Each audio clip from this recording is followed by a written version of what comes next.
మళ్ళీ ఎన్నికల్లో గెలవాలంటే అభివృద్ధి చేయాలనో వచ్చిన కార్యక్రమాన్ని మంచిగా చేసి పని చేసి మరి పేరు తెచ్చుకోవాలనో పాపము సర్పంచ్ చేసినటువంటి ఆ కార్యక్రమము, ఆ కాంట్రాక్టు, ఆ వర్క్ 5 లక్షల నుంచి దాదాపు 50 లక్షల వరకు ఒక్కొక్క చోట ఆ గ్రామం సైజును బట్టి, అక్కడ వచ్చిన నిధులను బట్టి, అక్కడ వచ్చినటువంటి వర్క్ను బట్టి ఆ పని చేస్తే ఇంజనీర్లు ఎంబీ రికార్డ్ చేసి చెక్ మెజర్లు చేసి టోకన్లు వచ్చి ఈరోజు మరి ఆ 1200 కోట్ల రూపాయల సర్పంచ్ బిల్లులు ఎందుకు ఆపారు, దేనికోసం సర్పంచ్ బిల్లులు ఆపారు చెప్పాల్సిన అవసరం ఉన్నది.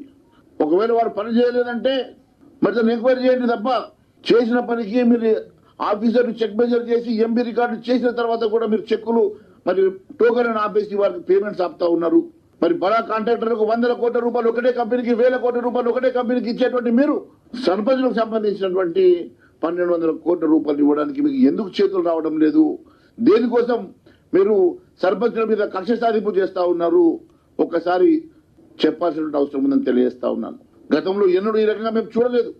పూర్తిగా మిడ్ డే మీల్లకు కూడా వంట చేసేటువంటి వాళ్ళకు కూడా దాదాపు 7 నెలలు అయిందట. మీరు ఇచ్చే 8 రూపాయల భోజనం కూడా 7 నెలల నుంచి డబ్బులు ఇవ్వలేనటువంటి దుస్థితిలో ఈ రాష్ట్ర ప్రభుత్వం ఉన్నదా? మరుంటే శ్వేతపత్రం ఇవ్వండి, ఫైనాన్షియల్ ఎమర్జెన్సీ పెట్టండి.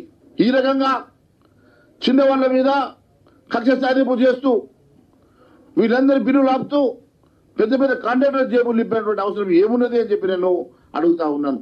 పెన్షన్లు కూడా ఏప్రిల్ నెలలో పెన్షన్ జూన్ 25 తారీఖు పెన్షన్ ఇస్తున్నారు.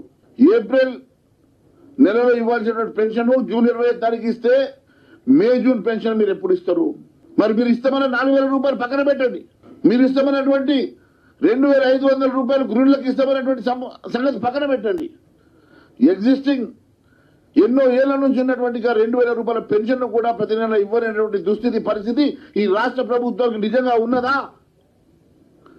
ఉంటే శ్వేతపత్రం రిలీజ్ చేయండి, ఆర్థిక పరిస్థితి బయట పెట్టండి, అవసరమైతే ఆర్థిక ఎమర్జెన్సీ పెట్టండి తప్ప డబ్బురాలకు పోకుంటూ మీరు ఈ రకంగా చిన్న పేద కుటుంబాల కోసం ఇచ్చేటువంటి సంక్షేమ కార్యక్రమాలను కూడా ఆపి కేవలం బడా బడా కాంట్రాక్టర్ల జేబులు నింపడానికి కోసం, పెద్ద పెద్ద పర్సంటేజ్ల కోసం మీరు చేసేటువంటి కార్యక్రమం మీరు ఎంతవరకు సమంజసం అని చెప్పి నేను అడుగుతా ఉన్నాను.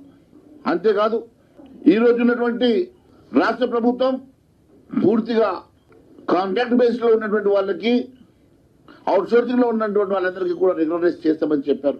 రెగ్యులరైజేషన్ పక్కన పెట్టి కనీసం వారికి సమయానికి ఇవ్వాల్సినటువంటి జీతాలు కూడా ఇవ్వలేనటువంటి దుస్థితిలో ఎందుకున్నది మరి చెప్పాల్సినటువంటి అవసరము ఈ రోజు ఉన్నది. నిధులు లేక కష్టాలు పడుతున్నటువంటి గ్రామ పంచాయతీలు కనీసం డ్రైనేజ్ క్లియర్ చేయడానికి కూడా డబ్బులు లేక ఈరోజు అవస్థ పడతా ఉంటే వాళ్ళ పరిస్థితి పిల్లలకి వెళ్ళి పొయ్యిల పడ్డ పరిస్థితి కళ్ళారా చూస్తున్నాం. హైదరాబాద్ లో ఉండి ప్రజాపాలన అంటే కాదు, మీరు గ్రామ బాట పట్టాలా, పల్లె బాట పట్టాలా, ఆ ప్రాంతంలో ఉన్నటువంటి సమస్యలు పరిష్కారం చేయాలా, మీరు ఇచ్చిన హామీలను నెరవేర్చాలా, మీరు ఇచ్చిన మేనిఫెస్టోను ఒకటొకటిగా పూర్తి చేసుకుంటూ వెళ్లాల్సిన బాధ్యత మీ మీద ఉన్నది. కేవలం పుస్తకాల్లో ప్రజాపాలన, మీడియా ముందు వచ్చి ప్రజాపాలన గురించి గొప్పలు చెప్పుకోవడం కాదు. వాస్తవంగా ప్రజాపాలన అంటే మీరు ఇచ్చిన హామీలు నెరవేరుస్తూ ప్రజల్లోకి వెళ్లి మమేకమై ప్రజల ఆశీర్వాదం తీసుకోవడమే ప్రజాపాలన అవుతుంది. కానీ పూర్తి విరుద్ధంగా మీరు గత ప్రభుత్వం బీఆర్ఎస్ చేసిన బాటలోనే మీరు నడుస్తా ఉన్నారు. బీఆర్ఎస్ చేసినటువంటి తోరనే మీరు నడుస్తా ఉన్నారు. బీఆర్ఎస్ చేసినటువంటి తప్పుదాలనే మీరు మళ్లీ పునరావృతం చేస్తా ఉన్నారు.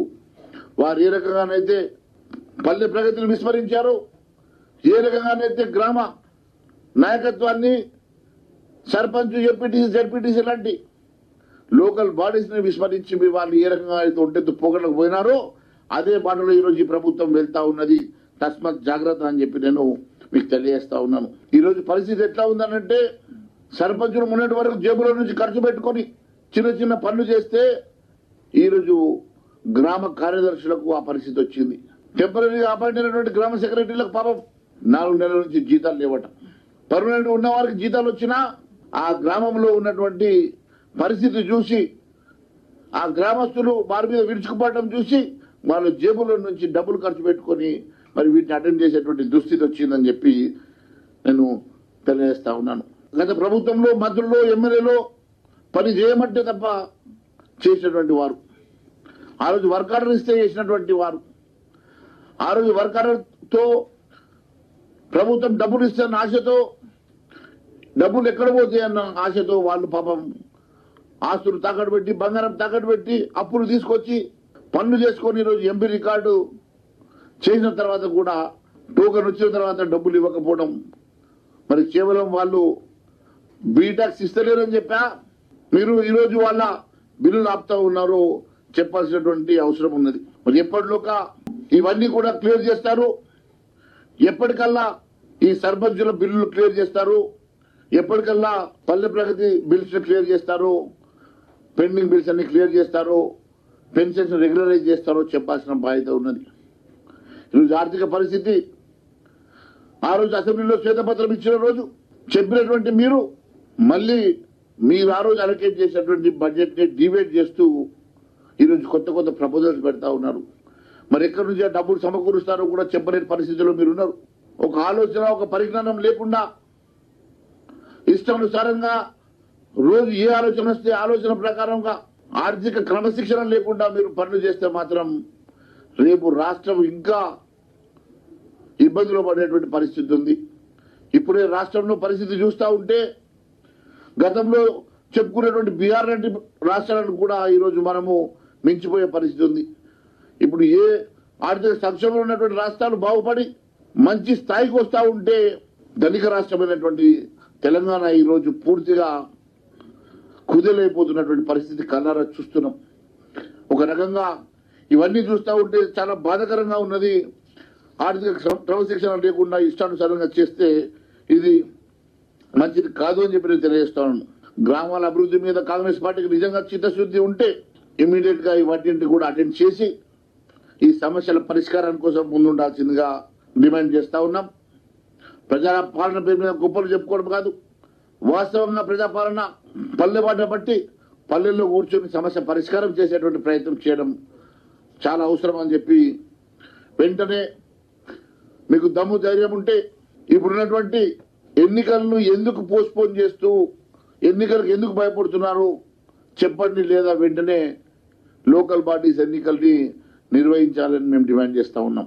కేంద్ర నిధులు కూడా గతంలో లోకల్ బాడీస్ ఉంటేనే ప్రగతి సాధ్యమవుతుందన్న ఉద్దేశంతో లోకల్ బాడీ ఎన్నికలకి బాడీస్ ఇన్ ప్లేస్ ఉంటేనే నిధులు ఇవ్వడం ఆనవాయితీగా ఉంది. కాబట్టి మీరు లోకల్ బాడీస్ ఎన్నికలు నిర్వహించి కేంద్రం నుంచి రావాల్సిన నిధులు కూడా తెచ్చుకోవాల్సిందిగా, ఈ రాష్ట్ర ఎస్ఎఫ్సి ద్వారా రావాల్సినటువంటి 3,000 కోట్ల రూపాయలు పల్లె ప్రగతికి రిలీజ్ చేయాల్సిన డబ్బులు ఎప్పటి లోపల రిలీజ్ చేస్తారో చెప్పి వెంటనే రిలీజ్ చేయాల్సిందిగా మేము డిమాండ్ చేస్తూ, చూడండి ఈ రోజు చర్చల్లో తెలంగాణ రాష్ట్రానికి సంబంధించినటువంటి ఏ అంశంలో కాంప్రమైజ్ అయినా, తెలంగాణ రాష్ట్రానికి ఏ నష్టం జరిగినా ఎట్టి పరిస్థితుల్లో ఊరుకున్న సమస్య లేదు. వారిద్దరూ మిత్రులా గురు శిష్యులా నాకు తెలియదు, వారి సత్సంబంధాలు నాకు తెలియదు. ఏ సత్సంబంధం ఉన్నా పర్సనల్ సత్సంబంధాలు మాత్రమే ఉండాలి తప్ప not at the cost of the state. ఈ రాష్ట్రానికి సంబంధించినటువంటి ఏ అంశమైనా, ఈ రాష్ట్రానికి సంబంధించిన ఏ ఆస్తి అయినా, ఏ ఒక్క ఆస్తి అయినా మేము కోల్పోవడానికి సిద్ధంగా లేము. ఇప్పటికే చాలా నష్టం జరిగింది. ఈ రోజు మీ చర్చల్లో ఈ తెలంగాణ రాష్ట్రానికి సంబంధించినటువంటి ఏ ఆస్తి అయినా, తెలంగాణ రాష్ట్రానికి సంబంధించినటువంటి ఏ ఒక్క చిన్న నష్టమైనా తెలంగాణ ప్రజానీకం ఊరుకునే పరిస్థితుల్లో లేరు. ఖచ్చితంగా భారతీయ జనతా పార్టీ ఊరుకున్న సమస్య లేదని చెప్పి తెలియజేస్తా ఉన్నాను. అన్ని ఆధారాలతోటి మేము సేకరించాం, కేంద్ర ప్రభుత్వానికి నివేదిక ఇచ్చాం. ఖచ్చితంగా మరి సివిల్ సప్లైస్ అంశంలో ఖచ్చితంగా దాని మీద ఒక ఇన్వెస్టిగేషన్ జరుగుతుంది, దాన్ని వదిలిపెట్టే సమస్య లేదు. అంతేకాకుండా గతంలో నేను చెప్పినట్టుగా అతి త్వరలో కాళేశ్వరం మీద కూడా పవర్ పాయింట్ ప్రెజెంటేషన్ తో పాటు దాంట్లో జరిగినటువంటి అవకతవకలు, అవినీతి కూడా ఖచ్చితంగా మీరందరి దృష్టికి, మీ ద్వారా ప్రజల దృష్టికి తీసుకొస్తాం. దానం నాగేందర్ గారి మీద ఆల్రెడీ హైకోర్టులో కేసు నడుస్తా ఉన్నది. దానం నాగేందర్ గారి విషయంలో మరి నాకేం సంబంధం అని చెప్పేటువంటి దానం నాగేందర్ గారు, మీరు కాంటెస్ట్ చేసింది భారతీయ జనతా పార్టీకి వ్యతిరేకంగా, మీరు ఒక పార్టీ నుంచి గెలిచినటువంటి ఎమ్మెల్యేగా ఇంకో పార్టీ అభ్యర్థిగా పోటీ చేయడానికి కనీసం మీరు రాజీనామా చేయకుండా పోటీ చేసి ఈరోజు మీరు మాట్లాడుతూ ఉన్నారు. ఎట్టి పరిస్థితుల్లో మీ డిఫెక్షన్ జరిగి తీరాల్సిందే, లేకపోతే ఈ ప్రజాస్వామ్యం మీద పూర్తి విశ్వాసం కోల్పోతాం. కాబట్టి అన్నిటికన్నా గమ్మత్ ఏంటంటే మా స్పీకర్ గారు కనబడతలేరు. మా స్పీకర్ గారి కోసం మేము వెతుకుతున్నాం, మరి వారు ఎక్కడా మాకు అందుబాటులోకి వస్తలేరు. ఇప్పుడు కూడా వచ్చే ముందు కూడా స్పీకర్ గారి గురించి ఆరా తీస్తే ఇంకా రాలేదు. మరి స్పీకర్ గారు పంపించినటువంటి టపాలు వాపసు వస్తున్నాయి అంటే మరి అడ్రస్ తప్ప, అసెంబ్లీ అడ్రస్ తప్ప, లేకుంటే అడ్రస్ ఆ స్పీకర్ గారు ఈ అసెంబ్లీలో మరి దాన్ని రిసీవ్ చేసుకోవడంలో మరి ఎందుకు జాప్యం చేస్తూ ఉన్నారు? కేవలం మీరు టపాలు తీసుకోనంత మాత్రాన మీ ఈమెయిల్ పంపించిన తర్వాత, రిజిస్టర్ పోస్ట్ పంపించిన తర్వాత మీ ఆఫీస్కి మేము చాలాసార్లు వచ్చి మేము ఆ డిఫెక్షన్ లెటర్ ఇవ్వడానికి ప్రయత్నం చేసినప్పటికీ మీరు దొరకకపోవడం, ఇదంతా చూస్తూ ఉంటే మరి కావాలనే స్పీకర్ గారు తప్పించుకునే ప్రయత్నం చేస్తున్నట్టుగా మేము భావిస్తూ ఉన్నాం. స్పీకర్ గారు ఎన్ని రోజులు తప్పించుకోగలుగుతారు? రేపు అసెంబ్లీ సెషన్లోనే దొరుకుతారు కదా, ఎట్లా పట్టుకొని మేము రిజిస్టర్ పోస్ట్ కాకుండా ఈయన ఆన్ హ్యాండ్ అన్న ఇచ్చి మరి అక్నాలెడ్జ్మెంట్ తీసుకుంటాం. ఎట్టి పరిస్థితిలో ఆ అంశంలో వెనకపోయే సమస్య లేదు. ఖచ్చితంగా దాని మీద కూడా మేము కూడా మరి ఇంప్లీట్ కావాలన్నా, లేకుంటే కొత్త కేసు వేయాలన్నా, హైకోర్టులో సుప్రీంకోర్టులో కోర్టు వేయాలన్నా, దీని మీద మరి చర్చలు చేస్తూ ఉన్నాం. న్యాయపరమైన అంశాలతోటి మా ప్రెసిడెంట్ గారు కూడా ఈ అంశం మీద మాట్లాడుతూ ఉన్నారు. ఎట్టి పరిస్థితుల్లో దాన్ని మేము చాలా సీరియస్గా తీసుకోబోతున్నాం. చూడండి, ప్రతిపక్ష పాత్ర కేవలం భారతీయ జనతా పార్టీ పోషిస్తూ ఉన్నది. ఇప్పటి వరకు మా ప్రాంతంలో ఇక్కడ బీజేవైఎం వాళ్ళ మీద ఇప్పటికీ చాలాసార్లు మీరు చూశారు. ఆల్మోస్ట్ ఎవ్రీడే వాళ్ళని తీసుకొని స్టేషన్లో వేసి లాఠీచార్జ్ చేసి కొట్టుతున్నాం మీరు చూస్తూ ఉన్నారు. మొన్ననే లక్ష్మణ్ గారు మరి 24 గంటల దీక్ష చేశారు.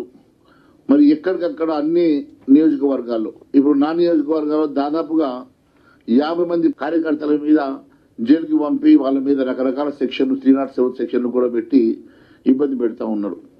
ఎన్ని ఇబ్బందులు వచ్చినా భారతీయ జనతా పార్టీ కార్యకర్తలు భయపడే సమస్య లేదు.